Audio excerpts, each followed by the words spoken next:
Opa pessoal, então voltando, a memória do meu celular tinha me sabotado aqui, mas a gente vai continuando a nossa aula aqui.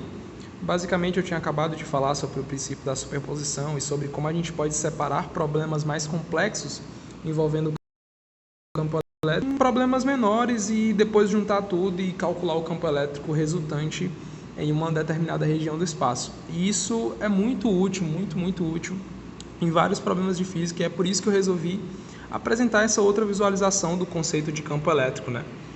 Então, agora, continuando aqui com a nossa aula, a gente tem agora um pouco do estudo das unidades físicas, né? A gente tem que o campo elétrico ele é definido como força sobre carga, né? Basicamente é a força elétrica numa determinada região do espaço, que a gente calcula agora aqui utilizando a lei de Coulomb, né? A gente está tratando aqui nessa folha toda basicamente de cargas pontuais, então seria força sobre carga. E se a gente for estudar essas unidades no SI, a gente tem que força no SI, ela é dada em Newton e a carga em Coulomb, ou seja, a nossa unidade física fica muito intuitiva do campo elétrico, ela é Newton por Coulomb no SI. Então, basicamente é isso. Eu queria comentar um pouco sobre as unidades do SI, porque isso é muito cobrado em questão, porque ele pode dar para você a carga ou a força em outra unidade, você tem que converter e acaba que muita gente erra muita questão por conta de unidade. Então, é sempre bom a gente fazer um estudo das unidades de cada conceito novo que a gente está definindo. No caso do campo elétrico, é Newton por Coulomb, que quando vocês forem estudar potencial, vocês vão ver que vai ser também basicamente igual a outra coisa. E é sempre assim, você tem que estar por dentro das unidades que a gente pode escrever cada conceito em física para a resolução de problemas. Agora, passando para a próxima parte da nossa aula, a gente está com o tempo bem na medida do que eu planejei. Eu vou falar um pouco sobre distribuições contínuas de carga, tá? Basicamente eu quis trazer essa parte. Espera aí que as folhas estão grampeadas aqui, pode dar um pequeno problema. Perrengues da vida aí. Mas eu resolvi falar um pouco sobre distribuições contínuas de carga,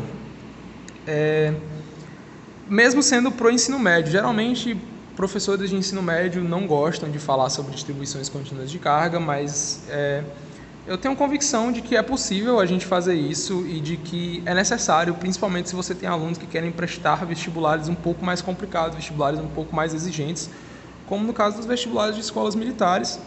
E tem muita ideia que dá para a gente fazer, dá para a gente aplicar para calcular campos famosos, né, de distribuições contínuas, sem utilizar cálculo diferencial integral, que é o grande monstro que muitos professores evitam falar sobre distribuições contínuas de carga no ensino médio, justamente para não utilizar.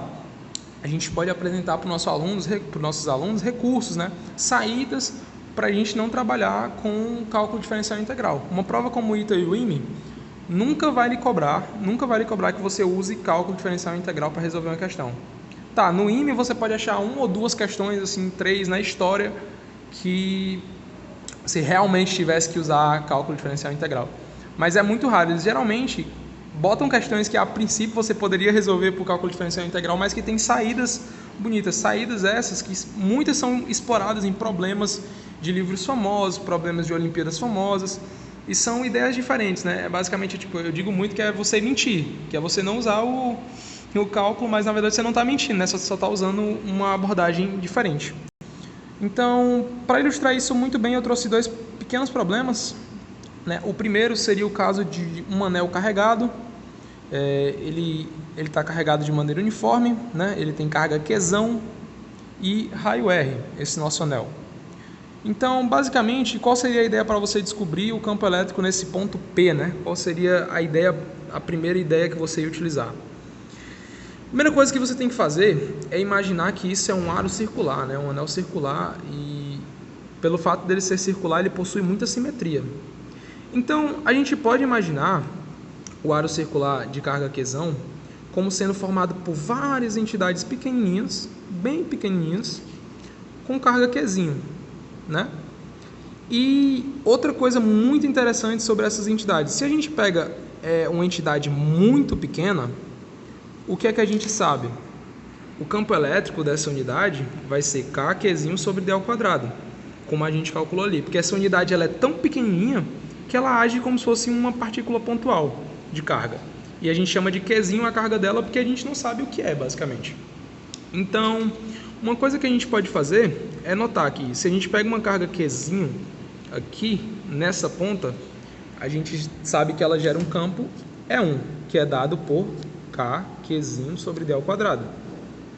Então, o que acontece? Pela simetria do problema, pela simetria desse nosso anel, a gente vai ter outra partícula Qzinho aqui, do mesmo tamanho, também uma partícula praticamente pontual, que é diametralmente oposta a ela, pelo fato de ser um anel.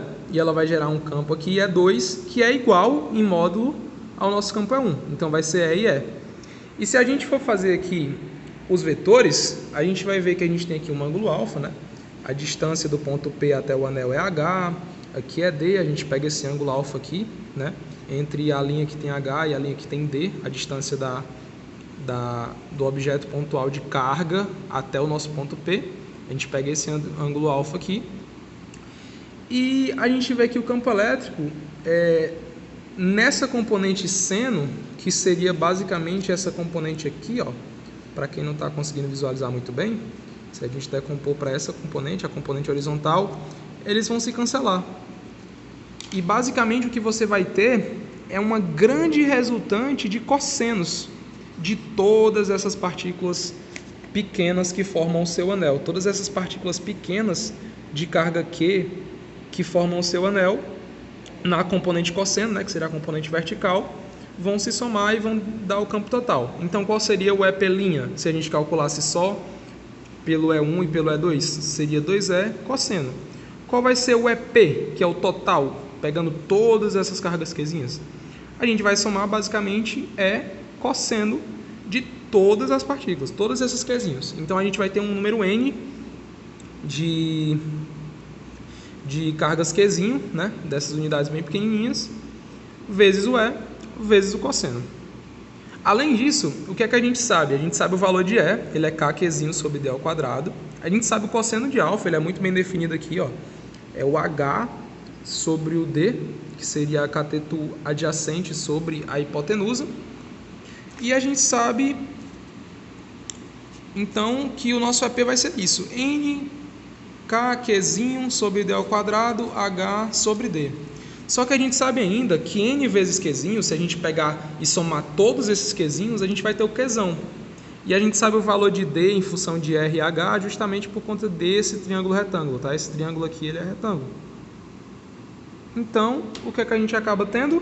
A gente acaba chegando no campo gerado por um anel, em função só das coisas do anel, né? Você vê aqui que tem K, Qzão, a distância também, até o ponto, H, o raio e H de novo. E a gente chega justamente na equação exata que a gente obteria com cálculo diferencial integral sem utilizar cálculo diferencial integral, só utilizando a noção intuitiva do que seria uma integral, né? Que é separar em pequenas porções de carga, e por serem pequenas a gente pode usar basicamente a lei de Coulomb, e com isso a gente conseguir fazer essa questão, né? Então, a outra questão que eu queria trazer era quando a gente utiliza o fluxo, né? Aqui, se a gente imaginar que esse campo que está passando por A1 e por A2, ele continua aqui, a gente vai ter que na área maior, a gente vai ter um número maior de linhas passando, de linhas de campo. Isso aqui são linhas de campo elétrico, tá? Caso não tenha ficado claro aí. Isso aqui são linhas de campo elétrico. A gente vai ter um número maior de linhas de campo passando por essa região A2. E, basicamente, o conceito que a gente define para saber o número de linhas de campo que passa por uma determinada região é o fluxo elétrico. É exatamente isso, é o número de linhas de campo que passa por uma determinada região. Fazendo o estudo desse fluxo elétrico, a gente acaba chegando que o fluxo elétrico ele depende tanto do campo elétrico, do número de linhas de campo, quanto depende da área. E se a gente for pegar um plano, a gente acaba chegando nessa fórmula aqui, que o fluxo elétrico ele é o campo elétrico vezes a área, para uma superfície plana. E se a gente for fazer um estudo ainda mais a rigor, a gente acaba descobrindo que, na verdade, se o campo elétrico ele for em outra direção, ele não for perpendicular à nossa superfície, ele é dado pelo EA cosseno, né, que seria o produto escalar entre o campo e um vetor área, que o vetor área seria um vetor que a gente define, ele é um vetor perpendicular aqui, e que tem módulo igual à área dessa superfície, tá? Então, basicamente, a gente consegue definir intuitivamente uma definição de fluxo elétrico. E aí você pensa, tá, para que eu vou usar isso? Então, pensa aqui. Eu tenho aqui uma carguinha pontual, e eu traço uma região. Essa região eu chamo de gaussiana, né? Geralmente fazendo referência à lei de Gauss. Você, aluno, se você for um aluno de Olimpíada, que você quiser ir para Olimpíadas Internacionais, você vai ter que estudar uma física a nível mais universitário, você vai ver melhor a lei de Gauss, com o cálculo e como ela funciona.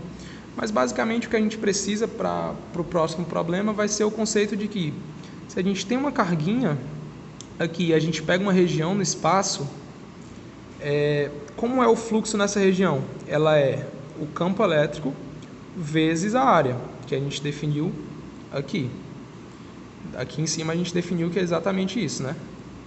Só que a gente tem que o campo ele é dado por isso aqui, ele é dado por 1 sobre 4πε0 Q sobre a região ao quadrado, para uma partícula pontual. E a área que a gente pega, aqui não está aparecendo muito, mas a área que a gente pega geralmente é uma esfera, tá? Aqui fica mais evidente, ó, nessa figura que eu fiz aqui, que a gente pega uma esfera. Imagine uma esfera tridimensional aqui. E justamente a área dessa nossa esfera ela vai ser dada por 4π a região ao quadrado. Se você substituir tudo, você chega que o fluxo elétrico é Q sobre ε0. E por que o fluxo elétrico ser Q sobre ε0 é algo muito interessante? Porque a gente pode, através disso, calcular o fluxo elétrico num plano infinito, utilizando basicamente esse conceito aqui. E esse, que o fluxo elétrico seria E vezes a área. Isso aqui a gente sabe que é basicamente a lei de Gauss, né? A gente que é aqui da universidade, a gente sabe que isso aqui é basicamente a lei de Gauss, mas você não precisa fazer a rigor uma apresentação formal de lei de Gauss, apesar de que, se você estiver trabalhando com alunos um pouco mais avançados, é perfeitamente possível de você fazer essa definição e dar uma aula sobre lei de Gauss. E utilizando basicamente que o fluxo elétrico é Q sobre ε0 e que ele também é E vezes a gente consegue calcular o fluxo elétrico em um plano infinito, tá? Como é que a gente vai calcular o fluxo elétrico em um plano infinito? Novamente, a gente chegou definindo o que seria o fluxo elétrico, que seria o número de linhas de campo que passam por uma determinada região, e ele vai depender tanto do campo elétrico quanto da área dessa região, e chegou que o fluxo elétrico é vezes A. Aí a gente chegou depois mostrando que se a gente tem aqui uma carguinha pontual, né, a gente consegue calcular o fluxo elétrico numa região esférica ao redor dessa carga, e que a gente vai saber que o fluxo elétrico vai ser Q sobre ε0. E a gente pode estender isso, né, mostrando que para uma região, na verdade, o que vale é que o fluxo elétrico seria dado pela carga contida dentro daquela região sobre ε0, e que não necessariamente precisa ser esférico. Isso é o conceito que a gente chama de lei de Gauss. E a gente pode usar para outros formatos de região, né? Então, basicamente, agora a gente pega aqui um plano infinito e a gente traça uma gaussiana nesse plano infinito. Isso aqui são linhas de campo, tá? Também. O campo infinito ele vai gerar várias linhas de campo elétrico. A gente pega uma região aqui, uma região que a gente chama de gaussiano, justamente por fazer referência à lei de Gauss. E a gente pega essa região e ela vai ser cilíndrica justamente por conveniência. A gente pode escolher qual seria o formato dessa região e a gente escolhe que é cilíndrico. O que é que a gente tem de relações com as coisas que a gente estudou aqui? Que fluxo elétrico nessa região ele é Q sobre ε0, o Q sendo a carga contida dentro dessa região, a carga do plano infinito contida dentro dessa região, a gente vai chamar de Q. E o fluxo nela também pode ser definido como o fluxo 1, que seria desse lado aqui, mais o fluxo 2. E ambos vai ser quanto? E vezes A, pelo que a gente tenha definido. Então, o fluxo nessa região gaussiana vai ser 2EA. Se a gente iguala essas duas, a gente vai ter basicamente que 2EA é igual a Q sobre ε0. Só que o nosso Q, o Q dentro dessa região, como é um plano uniforme, né, uma distribuição uniforme de carga, todas as distribuições que a gente está trabalhando aqui, elas são uniformes de carga, a gente pode definir uma coisa chamada densidade de carga, que seria a carga dividida pela área. Então, a gente tem que a carga em uma determinada região desse plano é dada pela essa densidade de carga que a gente tem vezes a área. E com isso, a gente consegue chegar na expressão de que seria igual a sigma sobre 2ε0, que é algo que a gente vai utilizar muito em várias questões envolvem planos infinitos, e a gente saber como é esse campo é muito importante, mesmo sendo alunos de ensino médio. Então, a gente já conversou um pouco sobre campo elétrico, fez umas questões um pouco diferentes. Agora eu gostaria de terminar essa aula falando sobre outra coisa que é muito cobrada sobre campo elétrico, que são os dipolos elétricos, né? Basicamente, o dipolo elétrico ele é uma entidade formada por uma carguinha negativa e uma carga positiva, que estão separadas a uma distância d e vão gerar um campo juntos. Eles não se atraem até basicamente colidirem, né? E o porquê disso também é uma discussão que não vale muito a pena, mas o que a gente pode falar sobre dipolos elétricos é que existem vários dipolos elétricos conhecidos. As próprias moléculas funcionam como se fossem dipolos elétricos, né? Aqui a gente tem uma região mais positiva e aqui a gente tem uma região mais negativa, e funciona basicamente como um dipolo elétrico. Elas não são uma coisa de carga só, né? Funcionam basicamente como se fosse um dipolo. E para a gente calcular o campo que um dipolo elétrico exerce num ponto P do espaço, o que a gente precisa basicamente fazer é saber as distâncias, e a gente pode usar o princípio da superposição. A gente sabe que o campo elétrico no ponto P vai ser dado pelo campo que a partícula positiva exerce, mais o campo que a partícula negativa exerce. Se a gente botar em evidência, vai ser Q sobre 4πε0, 1 sobre Z mais D ao quadrado, né? A distância entre as duas partículas é D, e a distância do centro desse dipolo até o ponto P é Z, vai ser Z mais D sobre 2 ao quadrado, menos 1 sobre Z menos D sobre 2 ao quadrado. Então, a gente calcula aí quanto é o campo no ponto P. E uma coisa muito importante, geralmente, essas partículas, como aqui no caso da água, elas estão muito próximas, muito próximas. No caso aqui na partícula da água, as partículas estão juntas, né? Mas a gente tem nuvens eletrônicas que estão muito próximas. E a distância que a gente está calculando no campo elétrico geralmente é muito maior do que a distância entre as partículas do dipolo. Então a gente pode usar essa aproximação de que o nosso Z, a nossa distância do centro do dipolo até o ponto, é muito maior do que a distância entre essas duas partículas. Essas duas partículas, elas não vão colidir, né? Como eu disse, elas não vão ser partículas que vão chegar a colidir, mas elas vão ficar muito próximas. E acaba que esse D, ele fica irrelevante nessa parte aqui da equação do Z mais D, que ainda vai elevar ao quadrado, e acaba que o D aqui sobre 2 elevado ao quadrado ainda ficaria um pouco irrelevante. Então a gente basicamente tende esse D sobre 2 a 0, esse D sobre 2 a 0, e fica com Z a quarta, que cancela com o Z de cima, que a gente achou aqui, e basicamente a gente tem que o nosso campo, ele é Q vezes D sobre 2πε0 Z ao cubo. E esse Q vezes D, né, esse D sendo um vetor, basicamente a gente pode definir ele como um vetor daqui para cá, né? A gente pode definir como sendo um vetor P e deixar o campo do dipolo simplesmente como sendo P sobre 2πε0 Z ao cubo, né?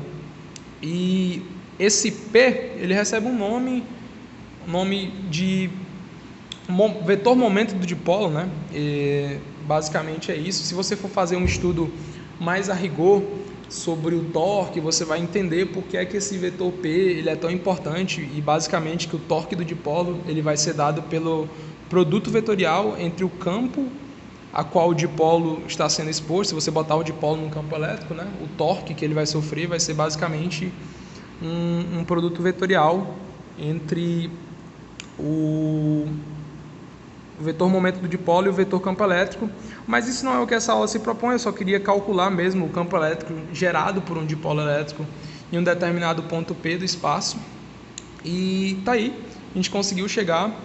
Então é isso, gente, a gente meio que já estourou o nosso tempo. Por mim, eu continuava falando muito mais, eu acredito que até no final da aula agora tenha ficado um pouco rápido as coisas, porque o tempo estava acabando. O tempo, quando a gente foi discutir as distribuições contínuas de carga, ele acabou ficando muito curto, mas é isso. Eu espero que todos tenham gostado, espero que o professor tenha gostado, e aceito críticas, aceito melhores para as minhas aulas.